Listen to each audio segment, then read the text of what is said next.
પણ એવી જ રીતે છે.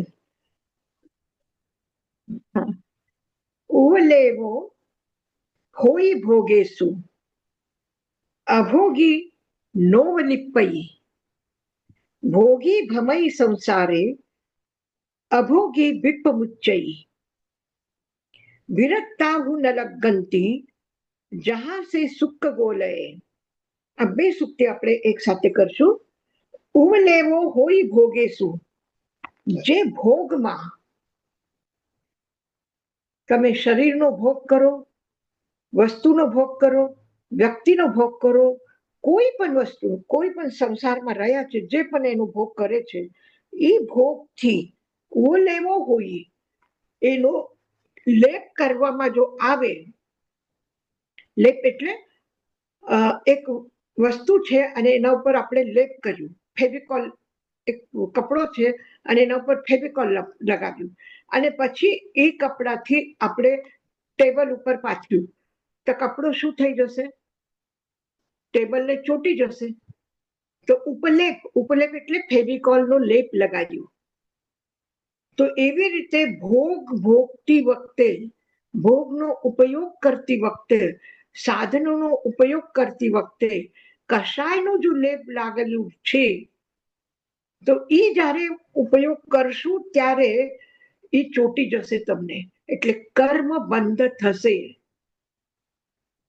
અભોગી નોવ લીપઈ, અને એ કપડા ઉપર, એક ટેબલ ક્લોથ ઉપર તમે ફેવિકોલ નથી લગાડ્યું અને ટેબલ ઉપર પાથરો, તો ટેબલ ઉપર પાથરે પછી પાછું કામ પૂરું થયા પછી તમે એ ટેબલ ક્લોથ કાઢી શકો છો, એને ચોટી નહીં જાય. તો જેવી રીતે એક મકાનમાં રહો છો, ભોજન કરો છો, એ વખતે જો આસક્તિ નથી, ક્રોધ કશાય નથી, કશાયનો લેપ લાગેલું નથી, તો એ ભોગ નો એ ઉપયોગ કર્યા પછી તમે એમના આળગા થઈને નીકળો તો તમને એ ચોટીને નહીં આવશે, ચોટશે નહીં તમને. તો કોને કર્મ લાગે છે, કોના કર્મનો બંધ થશે, કોને કોણ કર્મનું બંધન કરશે? કોણ કરશે? જેને લેપ લાગેલું છે. ઉવલેવો, ઉવલ લેવો, લેવો એટલે લેપ, જેને લેપ લગાડ્યું છે અને પછી ભોગ ભોગે છે, તો એના એ ભોગી શું કરે છે? સંસારમાં કર્મ બંધ કરીને અટવાઈ જાય છે. ઉવલેવો હોય ભોગેશું, ભોગમાં ઉપલેપ થઈને ઉપયોગ કરે છે, લેપ લગાડીને, તો એને કર્મ બંધ થશે. અભોગી, જો ભોગી નથી એટલે અનાસક્ત ભાવથી રહે છે, તો પછી નોવલિપ્પઈ, ભોગી ભમઈ સંસારે, ભોગી સંસારમાં ભ્રમણ કરશે.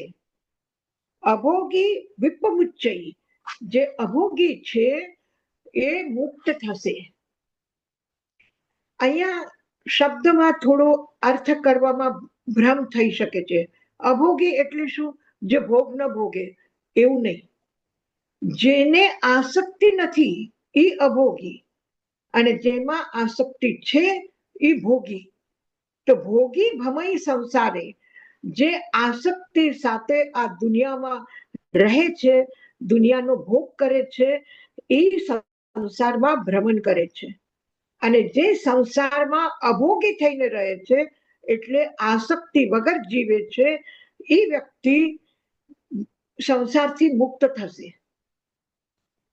અભિધર્મમાં એના માટે બહુ સુંદર ઉદાહરણ આપ્યું છે.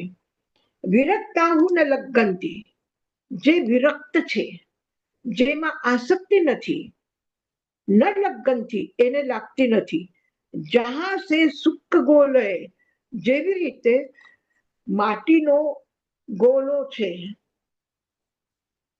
એક માટીના બે પ્રકારના ગોળા છે, ગોળા એટલે બોલ કહો, તો એક માટીનો, ગીલા માટીનો છે, એમાં પાણીનો અંશ છે, અને એક એકદમ સુકાઈ ગયો છે. આ બે ગોળામાંથી તમે દિવાલ ઉપર ફેંકો, તો ગીલો હશે એ શું થશે? દિવાલને ચોટી જશે. અને સૂકો હશે તો દિવાલને ચોટે નહીં, દિવાલને લાગીને પડી જશે, ચૂરો ચૂરો થઈ જશે. તો એવી જ રીતે સંસારનો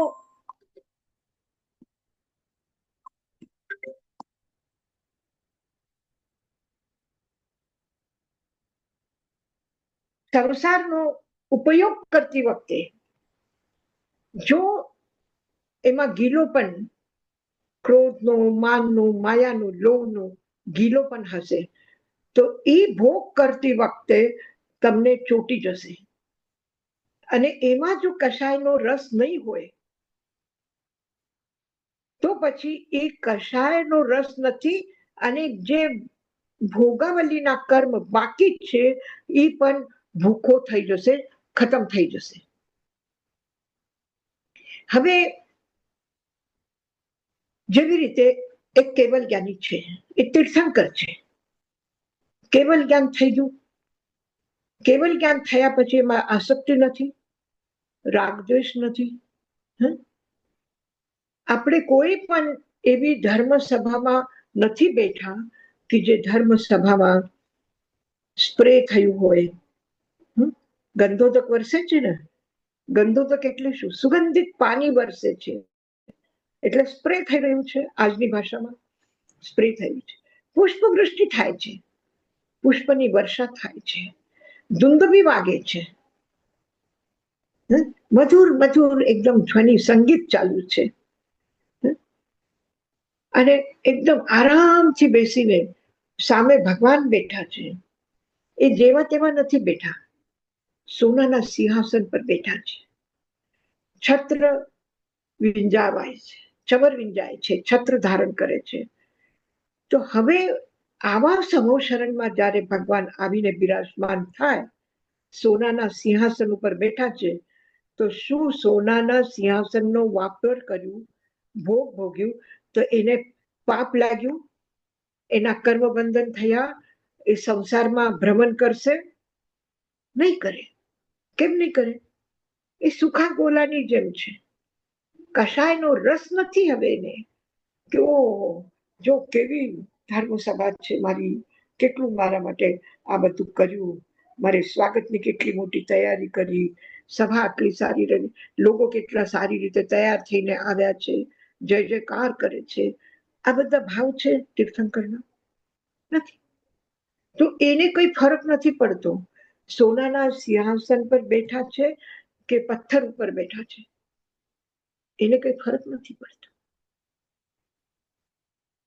તો એ જેનામાં આસક્તિ નથી એ સોનાના સિંહાસન વાપરે કે જમીન ઉપર બેસે, કઈ નથી ફરક પડતો. એક ભરત ચક્રવર્તી છે અને એક ભિખારી છે. ભિખારીને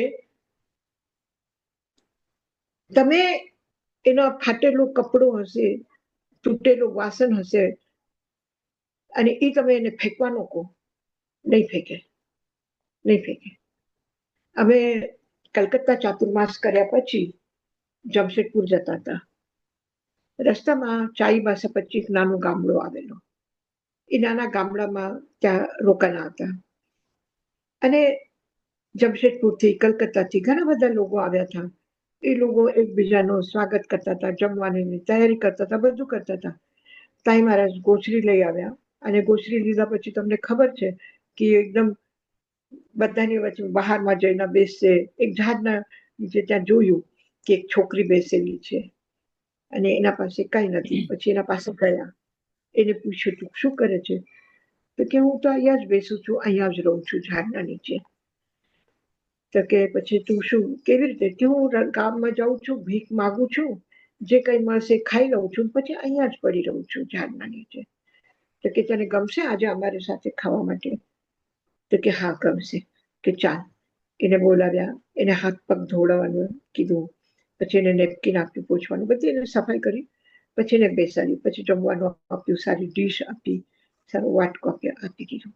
પછી એને એક સારા કપડા, તમારા જેવા બેન હતા સાથે, એને કીધું કે એના માટે એક ફ્રોક લઈ આવું બજારમાંથી. તો બજારથી એને કપડા લઈ આવ્યા, એને પહેરાવ્યા. પછી એને પોતાના ફાટેલા કપડા કાઢીને એક બાજુમાં રાખ્યા ઝાડના નીચે, અને પછી એને કીધું કે હવે આ એક આસન આપ્યું એને બેસવા માટે, દરી આપી. પછી એને કીધું આ તને આપ્યું છે, તું રાખી લે અને આ ફેંકી દે, ફાટેલા કપડાને ઓલો બોરો હતો જૂટનો ફાટેલો ગંદુ હતું, કે આ બધું ફેંકી દે. એટલે નહીં ફેંક્યું. પછી થોડા દિવસ અમારી સાથે આવી જમશેદપુર સુધી. રસ્તામાં પણ એને કીધું કે જો આ સારી નવી દરી છે, ચાદર છે, એ તું પાથરીને શું, આ સારા ડીશમાં જમવાનું, આ સારા કપડા પહેરવા, એ જૂના ફેંકી દે. એને નહીં ફેંક્યા. તો એક ભિખારી ફાટેલા કપડા કે તૂટેલો એ પણ નથી ફેંકી શકતો, એનો આસક્તિ છૂટતી નથી. અને ભરત ચક્રવર્તી, ભરત ચક્રવર્તી ક્યાં છે? તો કોણ, આપણે શું વાપરીએ છીએ, શું ખાઈએ છીએ, શું વસ્તુ કરીએ છીએ, કયા સાધનનો ઉપયોગ કરીએ છીએ, એ મહત્વપૂર્ણ નથી. એ મહત્વપૂર્ણ નથી. મહત્વપૂર્ણ એ છે કે આપણે કયા ભાવમાં જીવીએ છીએ, કયા ભાવથી આપણે એ વસ્તુનો ઉપયોગ કરીએ છીએ. કામમાં નથી આવતી, મૂકી રાખેલી છે વર્ષોથી, અને કોઈને આપવાની જરૂરત પડે, કોઈ બીજા વ્યક્તિને જરૂરત હોય તો એ આપવા માટે પણ આપણી તૈયારી નથી થતી. ના, રેવતન મારું છે. અરે મારું છે, પણ તમને ક્યાં કામમાં આવે છે?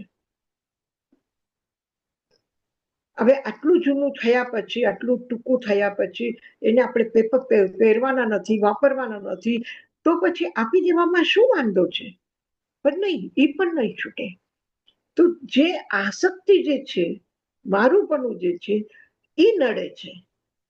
તો વસ્તુમાં બહારના દુનિયાની કોઈ પણ પદાર્થની એવી તાકાત નથી કે તમારા કર્મનો બંધ એ કરી શકે છે. બંધ કરવાનું કોણ કરે છે? કે એમાં જે આસક્તિ છે, જેમાં એક વાપરવાનો રસ છે, કે મારું કેટલું સુંદર મકાન છે, મારા જેવું મકાન કોઈનું નથી, અમે જે સ્ટેન્ડર્ડથી જીવીએ છીએ આવું કોઈ જીવતા નથી, અમારું જમવાનું આમ છે, અમારા ઘરની રસોઈ આવી છે, અમારા ઘરનું આ ફર્નિચર આવું છે, આ છે છે છે. ઠીક, તમને ગમ્યું, તમે લઈ આવ્યા, તમને વાપરવા ગમે છે, વાપરી લો, એની ના નથી. તમે વાપરી શકો છો, તમે એને બાય કરી શકો છો, કરો. તમે એક સારા પોઝિશનમાં રહો છો, સારા લોકોના વચમાં બેસો છો, એ તમારું સ્ટેન્ડર્ડ તમે જાળવીને રાખો. પણ આ મારી પ્રતિષ્ઠા તમારી અલગ છે, ફર્નિચરના લીધે તમારી પ્રતિષ્ઠા નથી. તમારું યશ, તમારું નામ, તમારું કર્મ, આ બધું જુદું છે. કોણ કરે છે એ થોડું વિચારીને જો આપણે કરીએ તો આ ભાવ ઓછું એમાંથી થઈ શકે છે. એમાંથી થઈ શકે છે. તો એ કરવા માટે કે જે સુખ ગોલે, જે સુખેલું ગોળ છે માટીનો, એને જો દિવાલ ઉપર ફેંકવામાં આવે તો એ ચોટી જશે. પણ સૂકા ગોળાની વિરતતા હું ન લગનથી, લગનથી લાગતું નથી, એ ચીપકતું નથી. આપણે ચીકણા કપડા હોય અને એ ચીકણા કપડાને જો માટી લાગે, ડસ્ટ લાગે, તો એ ચીકણું કપડું વધારે ગંદુ થાય, એને ચોટી જાય. અને આપણે દરિયા કિનારે કે આસન પાથરીને નથી બેસતા, દરિયા કિનારે આરામથી બેસીને આપણે આનંદ લઈએ છીએ દરિયાનો. તો રેતી સેન્ડ ઉપર આપણે બેસીએ અને ઊભા થઈએ તો આપણા કપડાને એ ચોટીને આવે આપણા સાથે, કે થોડું ખંખેરીથી એ નીકળી જાય છે. તો કર્મ જે છે આવી જ રીતે ચોટે છે, એક ક્ષણ માટે, એક થોડા સમય માટે આવે છે કર્મ, ચોટે છે, પણ આપણે એને ખંખેરી શકીએ, આપણે એનાથી અલગ થઈ શકીએ. ક્યારે? જ્યારે આપણા કપડા ચીકણા ન હોય, ગીલા ન હોય, તો આપણા કપડા જો ચીકણા હશે, તેલ વાળા, ઘી વાળા હશે, અથવા ક્યાંય ફેવિકોલ લાગેલું હશે, તો એ માટી, એ ડસ્ટ, એ બાલુ, રેતા બધા એને ચોટી જશે. અને જે ચોટી જશે એનો મતલબ કર્મ બંધ થયું. કર્મ બંધ થયું એટલે શું થયું? આપણે સંસારમાં ભમીએ છીએ. તો ભોગ આપણને બાંધતા નથી. કોણ બાંધે છે? આપણી આસક્તિ બાંધે છે. આપણા ભોગવવાનું જે રસ છે એમાં જે ગૃહ્ધપણું મમત્વનું ભાવ છે એ બાંધે છે. તો એને ઓછું કરવાની વાત ભગવાન કહે છે. નહીં તો ભગવાનના આટલા બધા શ્રાવકો છે, આટલા બધા શ્રાવકો છે, બધા શું છે? એકથી એક ચડિયાતા છે. શું મૂક્યું એને? શું છોડ્યું એને? આનંદ શ્રાવક કે બીજા 10 શ્રાવકનું વર્ણન છે શાસ્ત્રમાં. એના સંપદાનું વર્ણન છે, એની જાહો જલાલીનું વર્ણન છે. એ શું ખાય છે, કયું સેન્ટ વાપરે છે, કયા કપડા પહેરે છે, એ પણ એમાં વર્ણન છે. પણ એક પણ જગ્યા એવું નથી કે સાધારણથી સાધારણ કપડા પહેર્યા છે કે સાધારણથી સાધારણ ભોજન કરે છે, એવું નથી કહ્યું. એને ગમે છે કે આ જ્યુસ પીવું છે, તો એ કહે છે ભગવાન હું આનું જ્યુસ પીશ, કે આ ફૂલનો હું સેન્ટ વાપરીશ, આ શાક હું ખાઈશ. કલ્પના કરી શકો કે તમે કોઈ દિવસ મને કીધું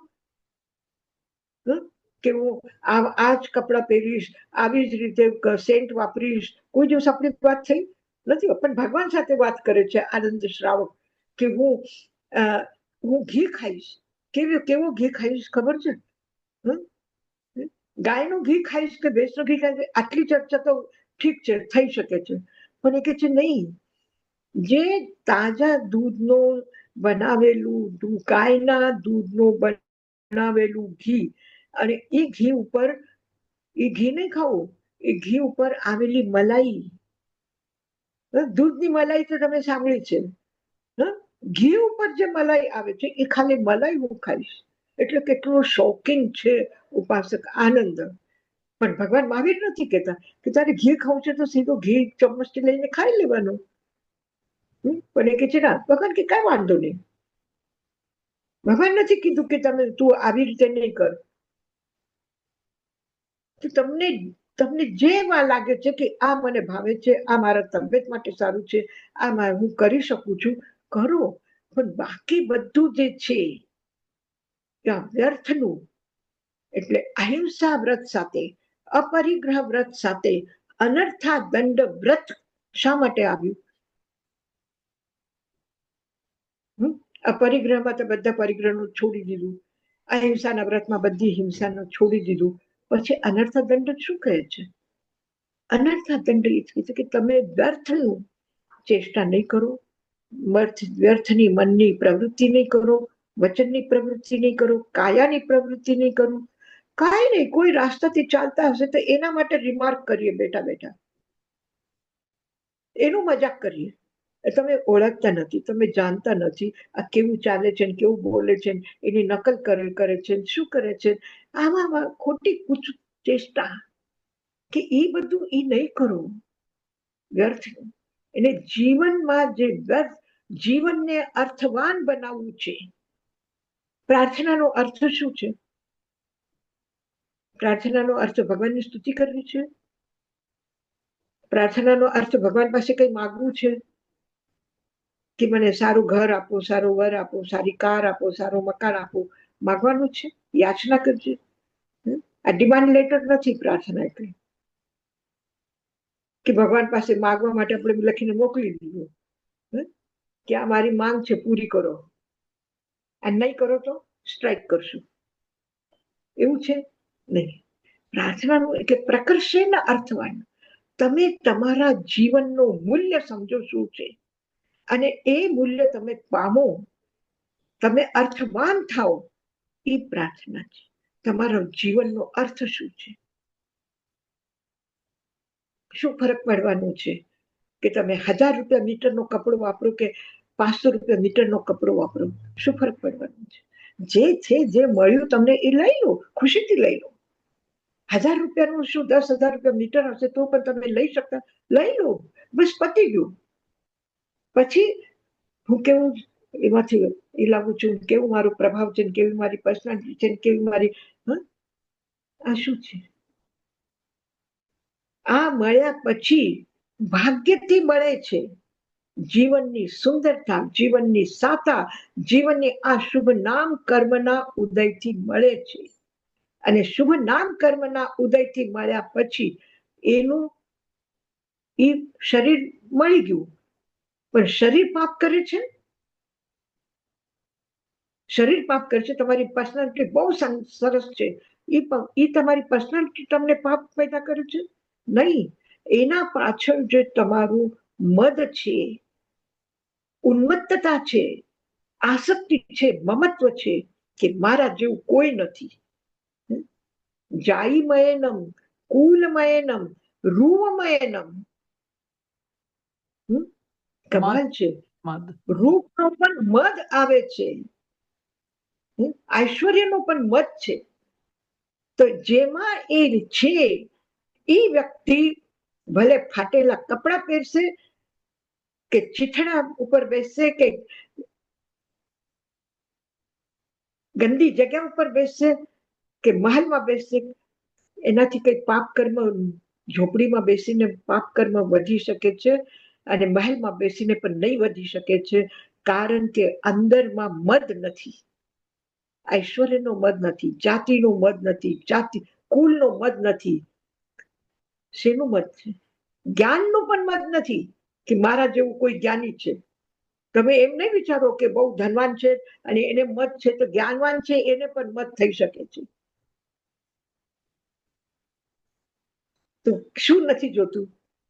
શું નથી જોતું જીવનમાં? આસક્તિ નથી જોતી, મમત્વ નથી જોતી, વિકાર નથી જોતું. બહારના વસ્તુ, બહારનો ઐશ્વર્ય, બહારના પદાર્થ એ મહત્વપૂર્ણ નથી.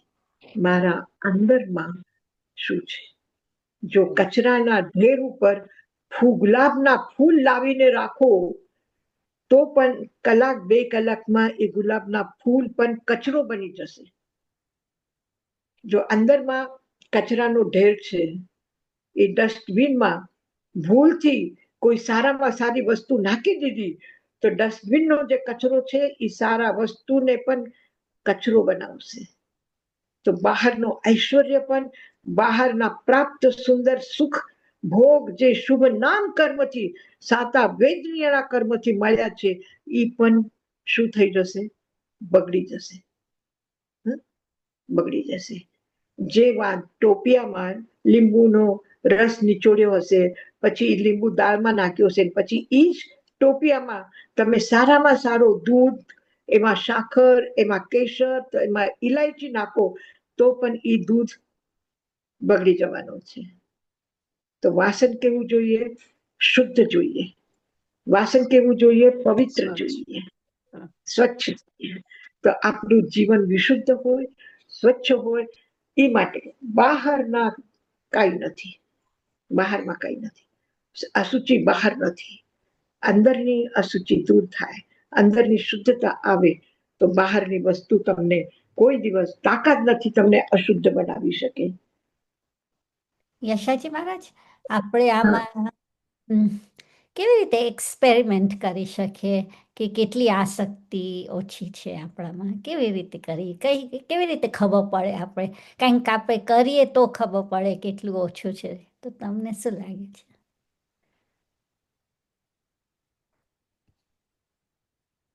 સૌથી મોટી આસક્તિ શરીરની છે. બહારના વસ્તુની એટલી બધી આસક્તિ નથી, કારણ કે આપણે એક ઘર છોડીએ બીજા ઘરમાં જઈએ તો એમ નથી કરતા ને કે અલમારીના દરવાજા પણ ખોલી ખોલીને લઈ જઈએ. એ આપણે છોડીને બીજા ઘરમાં જઈએ ને તો એ છૂટી શકે છે. એક કપડાં છે, ક્યાં ફસાઈ ગયા, ફાટી ગયા, એ આપણે છોડી દઈશું, બીજા પહેરી લઈશું. કદાચ એ વખતે આપણે ક્યાંક બહાર ગયા હોય અને એ વખતે આપણા પાસે એટલા સાધન ન હોય, અથવા આટલું સારું મોલ ન મળ્યું હોય કે સારા કપડાં મળે, જેવું તેવું જે બજારમાં મળ્યું એ લઈ લીધું, પહેરી લીધું. થઈ શકે છે ને? થઈ શકે. પણ શરીરની આસક્તિ,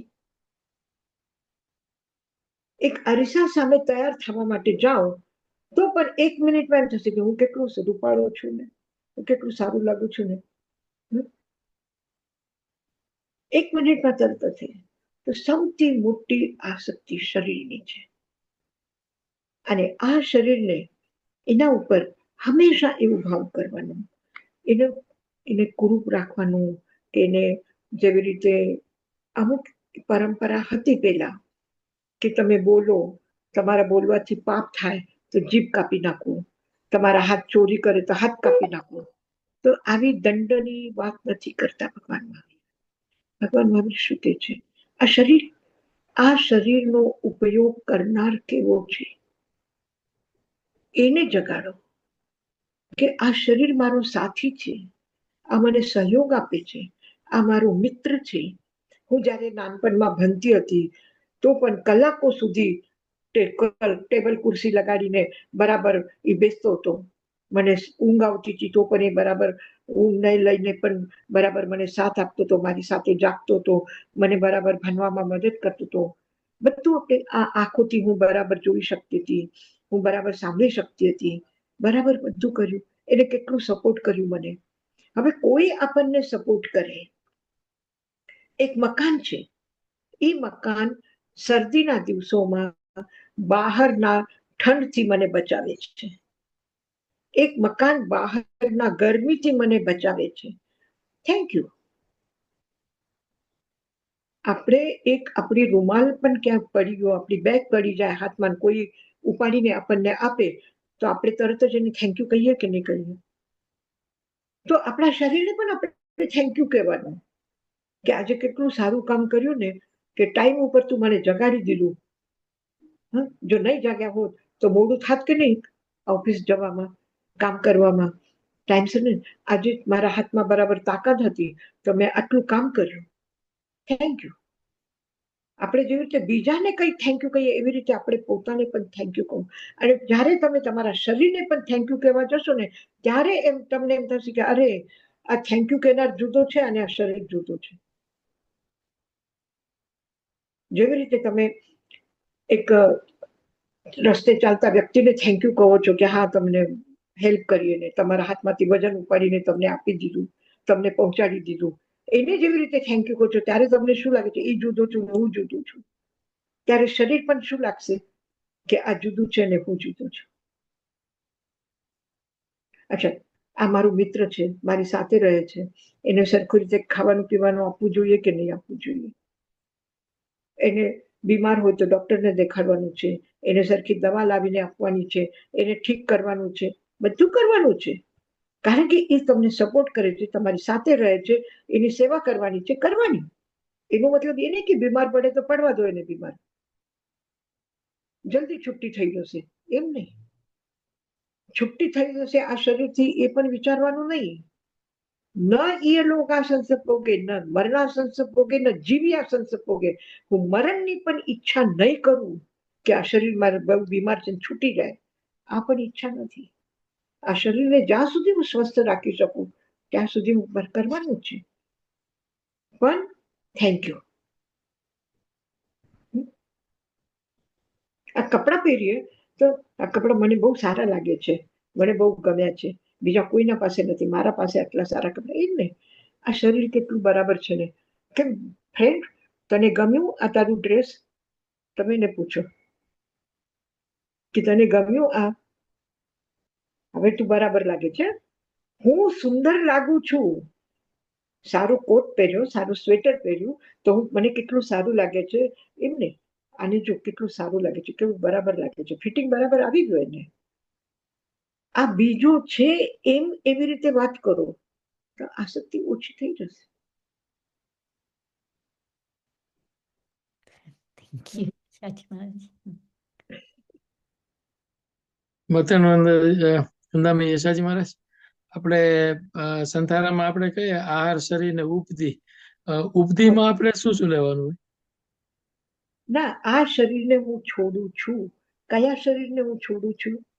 આ શરીરથી મુક્તિ લઉં છું. કયા શરીર? છેલ્લે સુધી એને ધન્યવાદ આપ્યા છે. અને એક ફ્રેન્ડને જેવી રીતે આપણે સારું કહીએ છીએ એવી રીતે એને પણ સારું કહ્યું છે. જે સંલેખનાનો પાઠ છે એમાં શું કહ્યું છે? ઇઠ્ઠે કંતે પિયે મનુન્ને આ શરીર મારું ઈષ્ટ છે, આ મને પ્રિય છે, આ બહુ સુંદર છે, મનોજ્ઞ છે, મને ગમે એવું છે, પણ હવે આ શરીર મને સાથ આપે એવું નથી, એટલે હું એને વિદા આપું છું. જેવી રીતે મારો મિત્ર બહુ સારો છે, મને હંમેશા મદદ કરે છે, મને સાચવે છે, મારું માર્ગદર્શન કરે છે, પણ હવે એને તો એના ઘરે જવું પડશે ને, તો એ જાય છે તો હું પ્રેમથી એને બાય કહું. આ સંતારો છે. આ શરીર ખરાબ છે, લોહી માંસનું ઘર છે ને જીવડા પેદા થાય છે, આવી ઘૃણા પેદા નથી કરવી.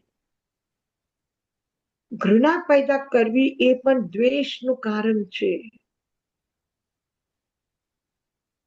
પણ એક વ્યક્તિ મને ખૂબ સાથ આપ્યું અને હવે એ સાથ આપવાની ક્ષમતામાં રહ્યું નથી, હવે એ મને સાથ આપી નહીં શકે અને એ જઈ રહ્યું છે, તો હું એને વિદા આપું છું. એટલે મારો પ્રશ્ન એ હતો કે આપણે કહીએ ને આહાર શરીરને ઉપદી એટલે ઉપદીમાં શું શું આવે? આપણે કહીએ ને આપણે સંતારામાં પાઠમાં કહીએ ને આહાર શરીર અને ઉપદી. ઈ જે સાગારી સંથારા હોય એની વાત કરે છે ને તું? સાગારી સંતારા. ઉપાધિ એટલે ઉપાધિ. ઉપાધિ નહીં, ઉપધિ. હા, ઉપધિ ઇઝ ઉપાધિ. ઓકે, અચ્છા. વ્યાધિ ઉપાધિ. તો આ શરીરની કોઈ બીમારી છે કે આ શરીરની કોઈ તકલીફ છે કે આ શરીરની પણ એક ઉપાધિ છે કે આ શરીરને હું જબરદસ્તી કામ કરાવું કે આ શરીર પાસેથી હું જબરદસ્તી કંઈક કરાવું, આ પણ એ બધાનો હું ત્યાગ કરું છું. હવે આ શરીરને હું કોઈ કહીશ નહીં કે તારે આમ કરવું જોઈએ, તારે આ રહેવું જોઈએ, કાંઈ નહીં. Thank you. હા.